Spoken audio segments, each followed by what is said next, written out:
I stand today in a world of gold and velvet, the air thick with the sweet, expensive scent of success and the steady hum of 1,000 voices calling my name. The camera flashes are blinding, capturing a version of me that is polished, powerful, and untouchable, the luminous spark that everyone wants to be near. They see the diamonds against my skin and the steady grace in my stride, but as the shutters click, my mind always drifts back to a different kind of light. I remember the amber flicker of a dying street lamp reflecting off a rain-slicked Lagos road. That night, there was no velvet, only the cold, wet weight of a torn orange and green dress clinging to my skin like a shroud.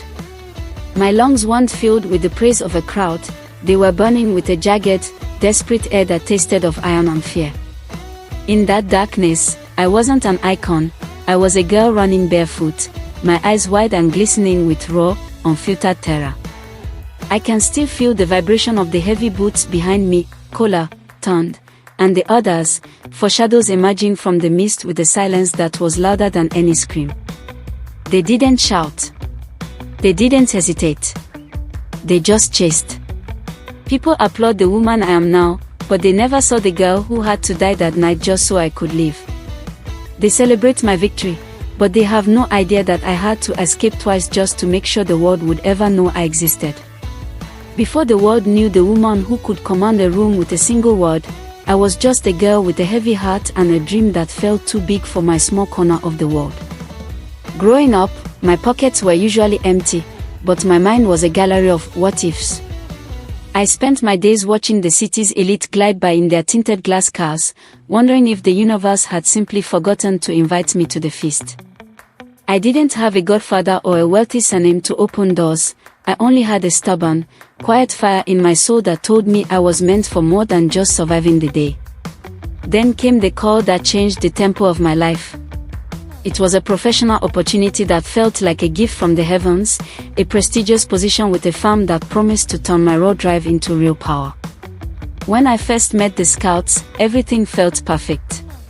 Their suits were sharp, their smiles were practiced, and they spoke of a golden promise that would finally pull me out of the shadows.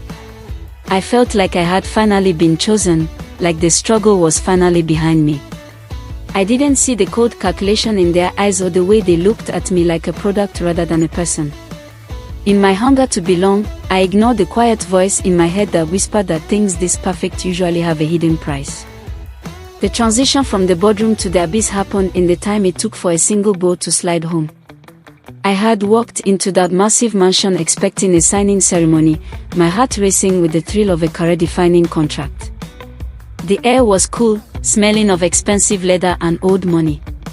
But as the man across the desk stood up, his practiced smile didn't reach his eyes, it stayed fixed, cold and predatory. He didn't pick up a pen, he picked up a remote.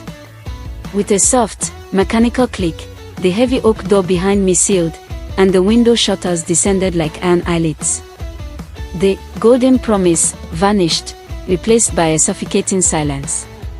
He began to move toward me, his voice a low, terrifying crawl, explaining that I wasn't there to sign a contract, I was the delivery. My professional world shattered. I didn't think, I didn't hesitate. As he reached for me, I swung my heavy briefcase with every ounce of my desperation, the corner catching him across the temple. He stumbled, a roar of surprise escaping him, and in that split second, I lunged for the side service door. I burst through it, stumbling into a dark hallway, my heart hammering a frantic rhythm against my ribs. This was no longer a meeting, it was a hunt. You cannot afford to stop here, because what happened when I hit the street is something you won't believe. To see how I survived the second trap, make sure to like, share, and subscribe to Twistofra TV for more incredible stories. Also, I'd love to know, where are you watching from? Let me know in the comment section below. I burst through the service door and into the night, expecting the sweet relief of the open air, but the city had transformed into a watery tomb. The sky was no longer black, it was a bruised, heavy blue, and the rain fell in sharp, diagonal streaks that stung my skin like needles.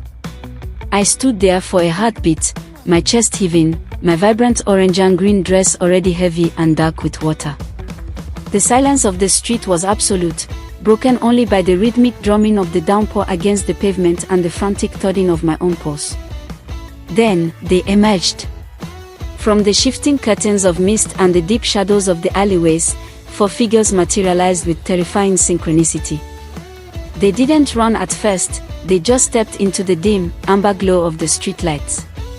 Kola led them, his face a mask of cold, professional intent that made my blood turn to ice. To his left and right, turned, Caleb, and Toby fanned out, cutting off the angles of the street like a pack of wolves encircling a wounded deer. They didn't shout my name or call for me to stop. Their silence was a promise of what would happen if they caught me. In their eyes, I saw no mercy, only the steady, calculated determination of men who had done this many times before. I looked at the vast, empty road ahead, realization crashing over me, the locked door was just the beginning. The real nightmare was only now stepping into the light. I turned and ran. The slap of my bare feet against the wet asphalt was the only sound I could make, a frantic, rhythmic plea for mercy that the night refused to answer. Behind me, there was no shouting, no barking orders, no sounds of a struggle, only the terrifying, steady percussion of heavy boots. That was the true horror of Kola and his men. They didn't chase me like angry men, they pursued me like a force of nature. They were a machine of control, intent, and purpose, moving through the diagonal streaks of rain with a terrifying lack of hesitation. Every time I risked a glance over my shoulder, the gap had closed. Their silhouettes remained upright and unwavering, for dark shadows swallowing the faint golden reflection I left on the shimmering pavement. Ton and Caleb moved to the flanks, their eyes fixed on me with a hard, emotionless stare that suggested they had already caught me in their minds. Toby and Kola stayed dead center, a relentless wall of muscle and shadow. The psychological weight of their silence was heavier than the downpour. It told me that they didn't need to yell because they knew exactly where the street ended and where I would break. I was pushing my body beyond its limits, my fingers tense and my heart hammering against my ribs, but the horde just kept coming, steady, determined, and inevitable. The rain was a blinding curtain now, turning the world into a blur of blue and grey. My strength was failing, every breath felt like swallowing broken glass. I could hear the splash of their boots getting louder, closer, more rhythmic. I reached the edge of a construction site, a skeleton of a building rising into the dark. As I rounded a corner, my foot slipped on the slick mud, and I went down. I scrambled to my knees, but it was too late. Kola was there. His shadow fell over me, a dark monolith against the amber streetlights. He reached out, his hand descending like a claw toward my shoulder, his fingers almost grazing the vibrant fabric of my dress. But the night had one final mercy to give.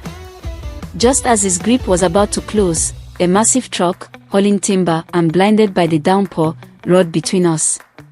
It skidded on the wet asphalt, its trailer swinging wide in a deafening screech of metal and rubber. The sheer wall of the vehicle became an instant, iron barrier. I didn't wait for the dust or the spray to settle. While Kola was forced to jump back to avoid being crushed by the sliding trailer, I rode into a deep, muddy drainage trench hidden by the construction debris. I pressed my body into the cold muck, holding my breath as the truck finally ground to a halt. In the chaos of the near accident, I had become a ghost. The luminous spark had vanished into the earth. For a long time, I lived in the spaces between heartbeats, a permanent ghost in a city that never stops moving.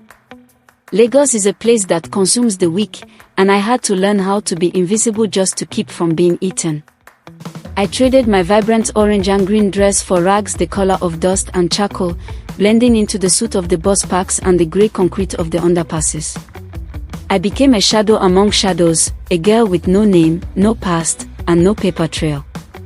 I learned the language of silence, how to move without a sound, how to look without being seen, and how to sleep with one eye open while the world above me carried on in its frantic, indifferent rhythm. Every time a black car slowed down or a man with a steady, calculated stride crossed my path, my heart would stutter, a cold reminder of the boots that had once chased me through the rain. I survived on the kindness of strangers who didn't ask questions and the scraps of a life I used to think was mine.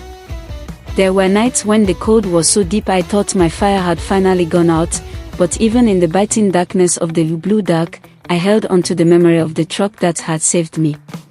I was a ghost, yes, but I was a ghost that refused to haunt the past.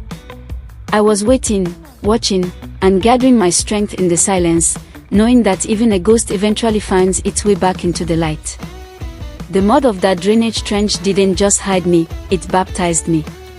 When I finally crawled out, shivering and unrecognizable, the Neka who had believed in golden promises was gone. I spent the following months as a ghost in the very city that had tried to swallow me. I traded my vibrant orange and green dress for rags the color of dust and charcoal, blending into the soot of the bus parks and the grey concrete of the underpasses. I became a shadow among shadows, a girl with no name and no paper trail. I began to work again, not in a prestigious firm, but in the sweltering heat of roadside stalls and back alley markets. I poured every ounce of my defiance into the smallest tasks, hauling crates and scrubbing floors until my hands were calloused and my back ached. While the world moved on, oblivious to the girl who had disappeared, I was busy fueling a slow, steady fire. That stubborn belief didn't just survive the rain, it hardened into something unbreakable. I started saving every kobo, building a new life brick by brick in the silence. People began to notice a different kind of light in my eyes, a luminous spark that wasn't a flash in the pan, but a rising sun. I was no longer running from my past, I was building a future so bright that the shadows would eventually have nowhere left to hide. The cameras were a wall of artificial lightning, and the applause was a deafening tide as I stood on that stage, the guest of honor at the city's most prestigious business gala. I was no longer the girl in the torn orange and green dress, I was Neka, the woman who had turned a stubborn belief into an empire. But as I scanned the crowd of smiling faces and expensive suits, the air in the room suddenly turned to ice. There, standing near the back with a glass of champagne and that same practiced, hollow smile, was Kola. He looked older, but his eyes still held that terrifying, calculated intent, the look of a man who thought he owned the shadows. He didn't recognize me at first. To him, I was just another success story to be scouted.